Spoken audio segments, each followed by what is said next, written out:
नमस्कार विद्यार्थी मित्रांनो, आपण आजच्या व्हिडिओमध्ये स्वाध्याय 10.1 पाहत आहोत. प्रश्न पहिला दिले आपल्याला, आर्यन व आदिती यांच्या आजच्या वयाचे गुणोत्तर 4:5 आहे. बघा, आर्यन आणि आदिती आजच्या वयाचे गुणोत्तर 4:5 आहे. आर्यन आदिती 4x 5x हे तुमचं आजच्या वयाचं गुणोत्तर आहे. आदिती व अथर्व, इकडं आहे डबल आदिती आणि अथर्व. आदिती अथर्व ह्यांच्या वयाचं गुणोत्तर आहे 3x आणि 2x. आता आपल्याला आर्यनचं आजचं वय दिले 24. आर्यन कुठे आहे? इथं. हे जे वय आहे हे बरोबर दिले आपल्याला 24, म्हणजे 4x बरोबर 24, x बरोबर 24. 4 आपणमध्ये जाईल, तुमची x ची किंमत यायली आहे 6. ओके, x ची किंमत 6 आली आहे. आपल्याला विचारले अथर्वचं वय. हे अथर्व जो आहे 2x ह्याचं वय काढायचं आहे आपल्याला. आता ही जी किंमत आहे x ची किंमत 6 आली आहे, ती किंमत इथं आदितीच्या वयामध्ये टाकून देऊया. आजच्या आदितीचं आजचं वय 5x आहे, ह्याच्यामध्ये 5 गुणिले x ची किंमत टाकून द्या 6, तर हे झालं तुमचं 30 वर्ष. ओके, इथलं आदितीचं वय आणि इथलं आदितीचं वय सेम असणार आहे, म्हणजे ही जी किंमत आहे 3x त्याच्या इक्वलमध्ये टाकून द्या 30. 3x बरोबर 30, म्हणजे x बरोबर येतं 3 डिवाइड करा, 30/3, x येलं तुमचं 10. हे जे 10 आलं आहे ते 10 आता अथर्वच्या वयामध्ये टाका. इथली डायरेक्ट x ची किंमत इकडे वापरता येत नाही आपल्याला. इथं जी x ची किंमत मिळाली त्याच्यावरून आपण आदितीचं वय काढलं आणि इथलं आदितीचं वय आणि इथलं आदितीचं वय सारखं ठेवलं. त्याच्यानंतर इथं जी x ची किंमत मिळाली ती किंमत आपण अथर्वच्या वयामध्ये टाकणार आहोत. अथर्वचं वय आहे 2x, तर इथं 2 गुणिले x ची किंमत 10, तर हे होईल तुमचं पूर्ण 20 वर्ष. ओके, तर पर्याय क्रमांक 4 आपल्याला दिला आहे 20 वर्ष. हे आपलं योग्य आन्सर असेल. प्रश्न क्रमांक 2 दिला आहे, 10 रुपयाची किंमत 700 आहे. बघा, 10 रुपये त्यांची किंमत 700 आहे. त्याच्यानंतर 25 रुपयांची किंमत आपल्याला x फाईन काढायची आहे. ओके, आता हे जे आहे डायरेक्ट प्रपोर्शन आहे. बघा, म्हणजे 10 रुपये घेतली तर किंमत 700 आहे, 25 रुपये घेतली तर किंमत वाढणार आहे, तर याचा रेशो इक्वल ठेवायचा. ओके, x इथं जाईल तुमचं x इज इक्वल टू 25. हे जे 700 आहे ते जाईल मल्टिपलमध्ये आणि हे जे 10 आहे ते जाते अपॉनमध्ये. 0 0 कॅन्सल करा. x बरोबर 25 7 175 आणि हा 1 0, म्हणजे तुमची किंमत यायली 1750 रुपये. ऑप्शन नंबर 2 हे तुमचं योग्य आन्सर असेल. प्रश्न क्रमांक 3 दिला आहे, a चा 2/5 भाग, म्हणजे ह्याला इंटूमध्ये 2/5 लिहितो मी, व b चा 3/4 भाग हा समान आहे, तर हे बरोबर घेता येतं आपल्याला. b चा 3/4 भाग, चे म्हणजे गुणाकार टाका इथं. आता आपल्याला a आणि b चा रेशो काढायचा आहे, म्हणजे आपल्याला काढायचं काय, a/b ही किंमत काढायची आहे. तर हे a इथंच ठेवून द्या. इकडचं जे b आहे ते मल्टिपलमध्ये आहे, त्याला डिव्हिजनमध्ये घेता येतं. इकडं तुमचं 3/4 आहे. हे जे 5 आहे तो डिनॉमिनेटरमध्ये आहे, तो इकडे गेला तर वर जाईल. इकडचा 2 वर आहे न्यूमरेटर, इकडं आणला तर खाली जाईल. a/b बरोबर मल्टिप्लिकेशनमध्ये डायरेक्ट मल्टिप्लाय करा. 3 आणि 5चा गुणाकार 15 आणि 4 आणि 2चा गुणाकार 8. 15 8 हे तुमचं आन्सर असेल. ऑप्शन नंबर 4 हे तुमचं योग्य आन्सर असेल. प्रश्न क्रमांक 4 दिले आपल्याला, x + 3, x - 9, x - 3 ह्या 3च संख्या प्रमाणात आहेत. हे बघा, जर 3 संख्या प्रमाणात असतील तर याच्यातली पहिली संख्या तुमची इथं ठेवायची तुम्हाला, x + 3. दुसरी संख्या जी आहे ती 2 ठिकाणी ठेवायची, x - 9 इथं पण ठेवायचं आहे आणि हीच संख्या इथं पण ठेवायची, x - 9. अपॉनमध्ये येणार आहे तुमची शेवटची संख्या x - 3. ओके, जर 3 संख्या प्रमाणात दिल्या असतील किंवा प्रपोर्शनमध्ये सांगितल्यात तर तुम्हाला या प्रकारे त्यांना ठेवायचं आहे. आता सॉल्व करू आपण यांना. इथं आहे तुमचं x + 3, ह्याच्या इंटूमध्ये जाईल हा x - 3. इकडच्या साईडला आहे x - 9 आणि ह्याच्या इंटूमध्ये जाईल तुमचा हा इकडचा x - 9 इकडं जाईल. क्रॉस गुणाकार केला बघा, मल्टिप्लाय करून घ्या. a + b आणि a - b आपल्याला फॉर्म्युला वापरता येतो. a + b आणि a - b असेल तर a चा स्क्वेअर - b चा स्क्वेअर. a म्हणजे x आहे, a चा स्क्वेअर मायनस बीचा स्क्वेअर, बी म्हणजे 3चा स्क्वेअर 9, डायरेक्ट फॉर्म्युला वापरता येतो ए स्क्वेअर बी स्क्वेअर. इथं मात्र बघा ब्रॅकेट सेम आहे, तर हे जो ब्रॅकेट आहे त्याला ब्रॅकेट स्क्वेअर करता येतो. हे ब्रॅकेट स्क्वेअर ह्याला घ्यायची गरज नाही, ह्याला ब्रॅकेट स्क्वेअर वापरा फॉर्म्युला.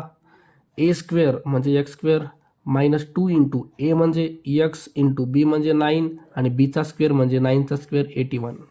सिम्प्लिफाय करा. X square minus 9 is equal to X square, हे झालं 9 दोन्ही 18 एक्स प्लसमध्ये 81. X square cancel. आता हे जे मायनस 18 एक्स आहे त्याला इकडे घेऊन येऊया, हे प्लस 18 एक्स होतं, इकडे 81 आहे, 9ला पलीकडण्या प्लस 9 झालं म्हणजे 18 एक्स बरोबर 81 आणि 9 हे झाले तुमचे 90. म्हणजेच एक्स बरोबर 90 अपॉनमध्ये हे 18 जाईल, 18 डिवाइड करा, 18 पंचे 90, 5. ओके, तर एक्सची किंमत तुमची 5 यायली आहे. ऑप्शन नंबर 2 हे तुमचं योग्य आन्सर असेल. प्रश्न क्रमांक 5 दिले आपल्याला. 3 संख्यांचे गुणोत्तर 3 जसे 4 जसे 5 आहे, त्यांच्या वर्गाची बेरीज 450 आहे. आता ही संख्या आपली गुणोत्तरामध्ये दिली आहे, तर त्याला 3x करा, ह्याचा वर्ग, पुन्हा 4x वर्ग आणि 5x वर्ग, ह्या संख्यांच्या वर्गाची बेरीज दिली आहे 450. वर्ग करायचा, 3चा स्क्वेअर 9x स्क्वेअर, हे झाला 16x स्क्वेअर आणि हे झाला 25x स्क्वेअर बरोबर 450. 16 आणि 9 25 आणि हे 25, हे झालं 50 टाईम एक्स स्क्वेअर बरोबर 450. एक्स स्क्वेअर बरोबर 450, हे 50 तुमचं खाली जाईल, लेस करा 0 0. एक्स स्क्वेअर बरोबर 5ने डिवाइड करा, 5 9 45 म्हणजे एक्स स्क्वेअरची किंमत 9 यायली, म्हणजे एक्स यायला तुमचा 3. स्क्वेअर रूट घेतलं तर 9 हा तुमचा 3चा स्क्वेअर आहे, याचा स्क्वेअर कॅन्सल, 3 यायले. ओके, आता आपल्याला काय करायचं, हे जे 3 आहे ते 3 इथं ठेवायचे एक्सच्या ठिकाणी. 3 इथं ठेवा, 3 त्रिक 9, त्याच्यानंतर हे 3 इथं ठेवा, 3 चौक 12 आणि हे 3 इथं ठेवा, 3 पाची 15. तर तुमच्या त्या संख्या आहेत 9 12 15. ओके, 9 12 15. ऑप्शन नंबर 2 हे तुमचं योग्य आन्सर असेल. प्रश्न क्रमांक 6 दिला आहे आपल्याला. विजया संजनापेक्षा 15 वर्षाने मोठी आहे. बघा कोण कोण आहे ह्याच्यामध्ये. विजया, नंतर संजना, सुनीता संजनापेक्षा 5 वर्षांनी लहान आहे, सुनीता पण आहे याच्यामध्ये. बघा विजया जी आहे, विजया संजनापेक्षा 15 वर्षांनी मोठी आहे, म्हणजे विजयाचं वय कोणावर डिपेंड आहे, संजनावर. तर संजनाचं वय आपण घेऊया एक्स मानूया. विजयाचं वय संजनापेक्षा 15 वर्षांनी मोठं आहे, म्हणजे हे येणार आहे एक्स प्लस 15. त्याच्यानंतर सुनीताचं वय संजनापेक्षा 5 वर्षांनी लहान आहे, म्हणजे सुनीताचं वय संजनापेक्षा 5 लहान, म्हणजे एक्स मायनस 5 येणार आहे. पुढे दिले विजयाचे वय सुनीताच्या वयाच्या 9/5 पट आहे. आता विजयाचं वय किती आहे, विजयाचं वय आहे एक्स प्लस 15, हे सुनीताच्या वयाच्या 9/5 पट आहे. सुनीताचं वय किती आहे, एक्स मायनस 5 आहे, ह्याच्या 9/5 पट, 9/5 पट. ओके, आपल्याला असं इक्वेशन तयार झाले, याला सोडवायचं आहे आणि गुणोत्तर काढायचे संजना आणि विजयाच्या वयाचं. संजना आणि विजया ह्यांचं गुणोत्तर काढायचं. तर पहिले आपण ह्याला सॉल्व करून एक्सची किंमत काढूया. बघा हे 5 इकडे जातील, 5 जर इकडे गेले तर हे एक्स आणि 15 ह्याच्या बाहेर थांबतील. इथं 9 मल्टिपल करा, 9x, 9 5ला मल्टिपल करा 45, 5 मल्टिपल करा 5x आणि 5 मल्टिपल करा 75 बरोबर 9x मायनस 45. हे मायनस 45 इकडे येतील तर 75मध्ये ॲड होतील. इकडच्या साईडला 9x आहेत, हे 5x जाऊन मायनस होतील. बेरीज करायची, 120 बरोबर हे झाले 4x, 4ने डिवाइड करा, x बरोबर 120/4, 4 त्रिकोण 12 शून्य, म्हणजे तुमची एक्सची किंमत यायली आहे 30. ओके, एक्सची किंमत यायली तुमची 30. आता काय करा, हे जे 30 आलेत ते इथं टाकून द्या. संजनाचं वय तुमचं 30 वर्षी आहे, हे 30 इथं टाका, 30मधून 5 मायनस करा, हे तुमचं वय आहे 25. 30 इथं टाका, 30 आणि 15 45, हे आहे विजयाचं वय. आता आपल्याला गुणोत्तर काढायचं आहे संजना आणि विजया. संजनाचं वय किती आहे 30, आणि विजयाचं किती आहे 45. गुणोत्तर म्हणजे तुम्हाला याला लेस करायचं आहे. त्याला तुम्हाला 15 भाग देता येतो. 15 दोन्ही 30, 15 त्रिक 45, 2 जसे 3. ओके, 2 जसे 3. पर्याय क्रमांक 1, 2 जसे 3 हे आपला आन्सर असेल. प्रश्न क्रमांक 7 दिला आहे. 2 लिटर व 500 मिली. 2 लिटर आहे आणि 500 मिली आहे. ह्यांच्यापैकी दुसऱ्या राशीचे पहिल्या राशीचे गुणोत्तर, ह्याचं आणि ह्याचं गुणोत्तर घ्यायचं आहे. आता हे 500 जे आहे ते वर ठेवायचे, कारण दुसऱ्याचं पहिल्याशी गुणोत्तर विचारले. हे मिलीमध्ये आहे, ह्याला मिली करा. 2 लिटर बरोबर 2000 मिलीलिटर. आता गुणोत्तर काढा. 0 0 कॅन्सल. 5 आहे वर, 5 1 5 आणि 5 चौक 20, 1 जसे 4. पर्याय क्रमांक 2 हे तुमचं आन्सर असेल. प्रश्न क्रमांक 8 दिले आपल्याला. 24 मिनिटं आणि 72 सेकंद यांचं गुणोत्तर काढायचे. 24 मिनिट दिलेत तुम्हाला आणि 72 सेकंद दिलेत. तर मिनिटाचं सेकंदमध्ये करूया आपण. हे 24 मिनिटं आहेत, त्याचं सेकंद करायचं असेल तर तुम्हाला 60 मल्टिप्लाय करायचे. ओके, एका मिनिटात 60 सेकंद म्हणजे याला 24 60 मल्टिप्लाय करा, सेकंद होतील आणि हे तुमचे 72 खाली आले सेकंदमध्ये. मल्टिप्लाय करा किंवा नसतं डायरेक्ट लेस केलं तरी जमतं याला. 8 करा. 8 त्रिक 24, 8 9 72. खाली काय याला 3 60 आणि खाली 9 उरलेत. 3 करा. 3 त्रिक 9, 3 करा 20. ओके, तर वर 20 आहे आणि खाली 1 आहे. 20 जसे 1. ऑप्शन नंबर 3 हे तुमचं योग्य आन्सर असेल. प्रश्न क्रमांक 9 दिले आपल्याला. अ व ब. अ आणि ब ह्यांचं गुणोत्तर दिले 3 जसे 4. त्याच्यानंतर अ व क. अ आणि क ह्यांचं गुणोत्तर दिले तुम्हाला 1 जसे 2. ब ला 32,000 पगार आहे. आता हा जो ब आहे का 4x बरोबर 32,000, म्हणजे x बरोबर 32,000. अपोनमध्ये 4, 4ने डिवाइड करा. 4 8 32 आणि हे 3 शून्य. एक्सची किंमत यायली तुमची 8,000. आता हे 8,000 इथं ठेवा.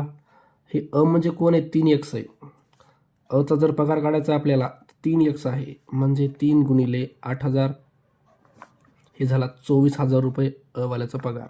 ओके, आता इकडची जी किंमत आहे आपल्याला 24,000 ती इकडं वापरायची. इकडं रेशो दिलाय तुम्हाला अ आणि क चा रेशो दिलाय.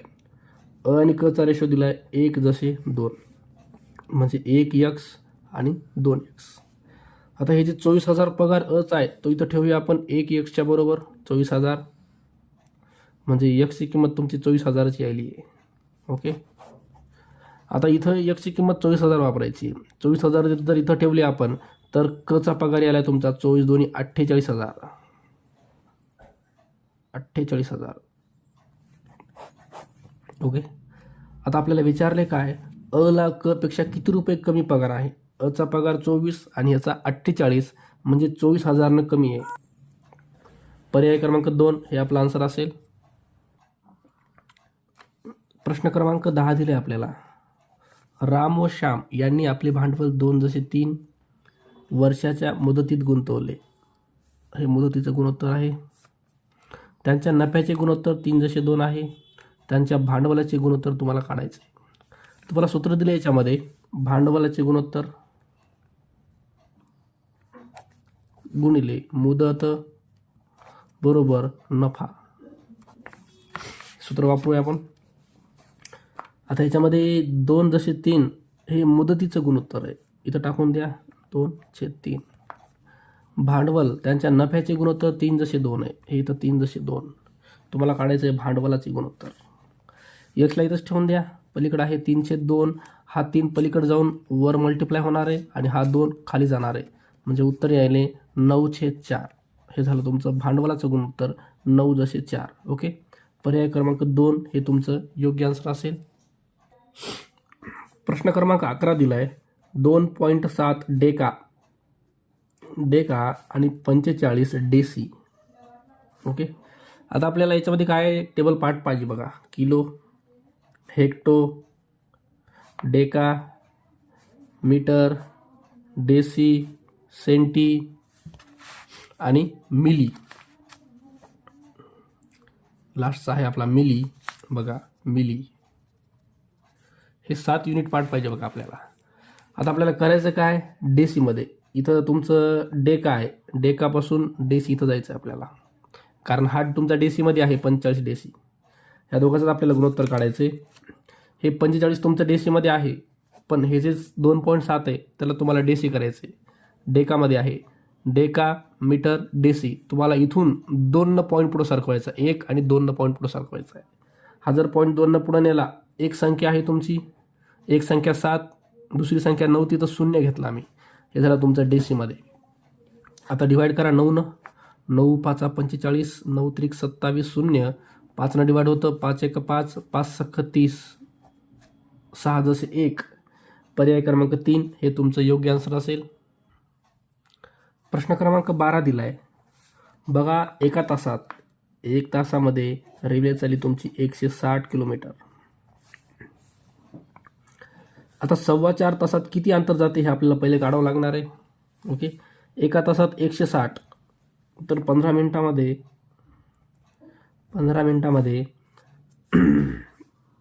याचे 4 भाग करा, 4 चौक 16, 40 किलोमीटर चालली. ओके, म्हणजे 4.25 तासात काढायचं ना आपल्याला. 4.25 तासात, एका तासात 160, तर 4 तासामध्ये 4 न गुणा याला, 16 चौक 64 आणि हे 0, 640 आणि वरचे 15 मिनटं म्हणजे 680 किलोमीटर चालली आहे तुमची गाडी. ओके,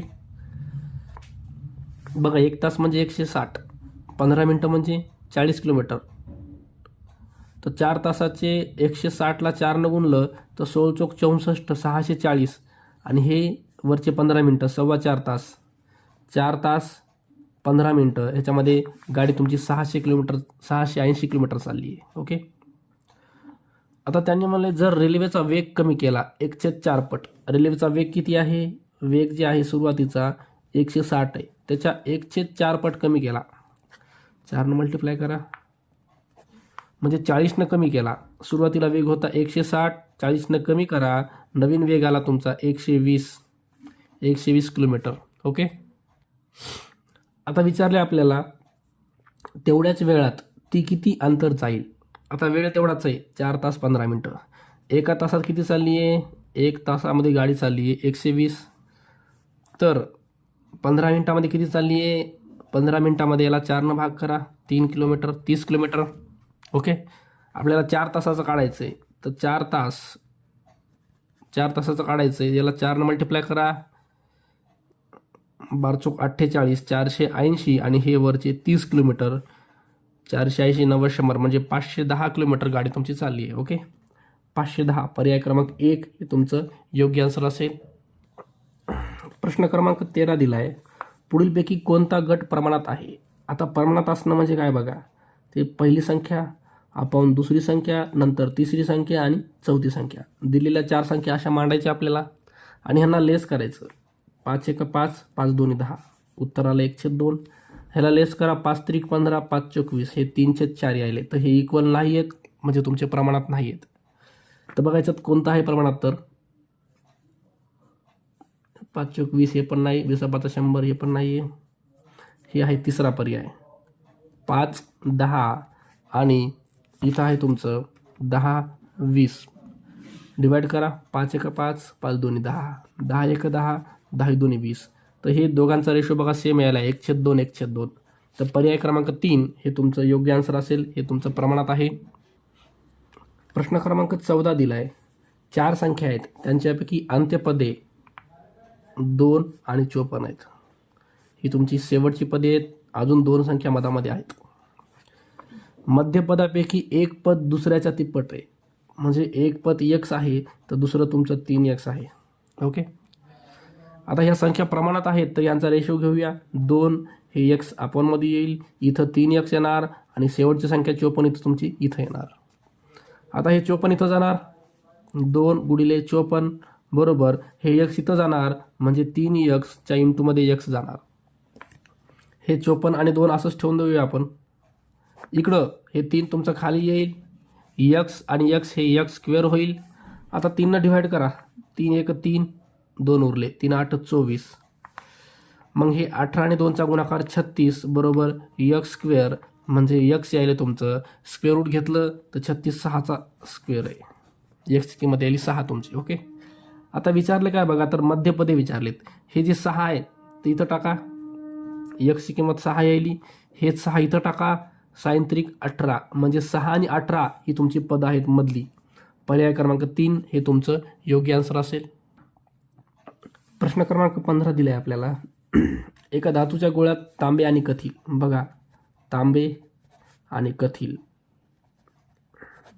किती आहे, तांबे 86 यक्स आणि कथील 14 यक्स. नंतर दुसऱ्या धातूच्या गोळ्यात तांबे व जस्त, तांबे आणि जस्त, तांबे आहे तुमचं 58 यक्स आणि जस्त आहे 42 यक्स. ओके. दोन्ही धातूचे गोळे वितळवून त्यापासून एकच गोळा तयार केला. ह्या दोघांना वितळवले, हा एक गोळा आहे, हा एक गोळा आहे, एकच गोळा तयार केला. त्यात कथील व जस्त, कथील व जस्त, तर हे कथील आणि हे जस्त ह्यांचा रेशो आपल्याला बघायचा आहे. प्रमाण बघायचं म्हणजे यांचा रेशो बघायचा आहे. सरळ सरळ हे 14 यक्स आहे आणि हे आहे तुमचं 42 यक्स. यक्स यक्स कॅन्सल, 14 एक 14, 14 त्रिक 42, 1 जसे 3. पर्याय क्रमांक 1 हे तुमचं योग्य आन्सर असेल. अशा प्रकारे आपल्याला प्रश्न सोडवायचे होते. व्हिडिओ आवडला असेल तर लाईक आणि सबस्क्राईब करायला विसरू नका. ओके, धन्यवाद.